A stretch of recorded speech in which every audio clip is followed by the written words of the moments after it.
Welcome to Lesson 6. For the past 5 lessons, we have talked about the psychology behind money habits, how to find pitfalls.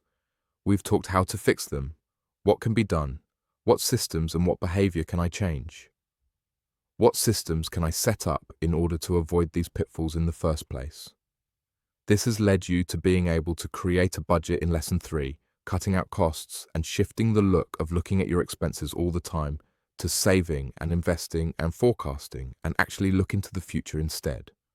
And in Lesson 4 and 5, we've talked about how this is done most efficiently, but also personally and most beneficial for you.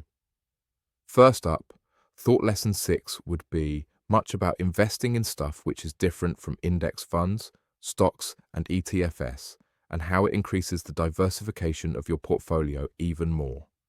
But instead of talking about these currencies, commodities and so on, I thought to make this a discussion of opportunity cost. And you see opportunity cost everywhere you go.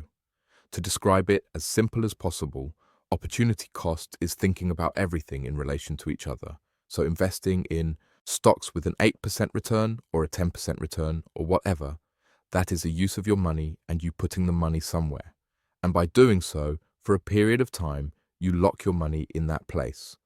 An opportunity cost is now the question of, is there a cost of you missing out on another opportunity? This could, for example, be that you had the opportunity to buy into a new startup, for example, that needed money at the same time where you invested in the stocks. So you chose to put the money in the stocks instead of the startup, and you're not able to get the same opportunity with the startup again. Another example could be that you could put it into down paying your mortgage on your house, for example. But by doing so, you lock your money into down paying on the loan. And let's say in a half a year from now, the interest rate on the house drops, meaning that instead of 10% or 8%, it goes down to 2%. Now you have locked your money in down paying on something which only costs you 2%, whereas if you have put the money into the stock market, for example, then you could have an expected return on the same money of 8%. And by doing so, wherever you put your money and say yes to putting your money is a no to so many other things where you could put them. If you see where I'm getting at, and the decision of where your money should go can differ depending on your risk tolerance at that time, your financial goals at that time, and also just the stability of your finances.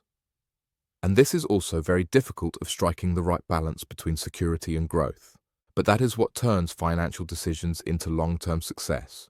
So the key takeaway here is that before you spend any money, before you invest anything, look at the whole picture, the bigger picture, and see if is this the right time to do this compared to all the other options that I have.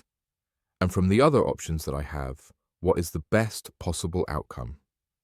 That is the main point here, that you cannot just see an investment or the purchase of a stock or an ETF as a solely standing opportunity, to be seen in comparison to the whole picture, to the greater picture, which is your life. But since this lesson is also about what else can you invest in than stocks and ETFs and bonds, I just wanted to list a few here compared to the risk they bear. Let's start with the safest investment category, money market funds and US Treasuries.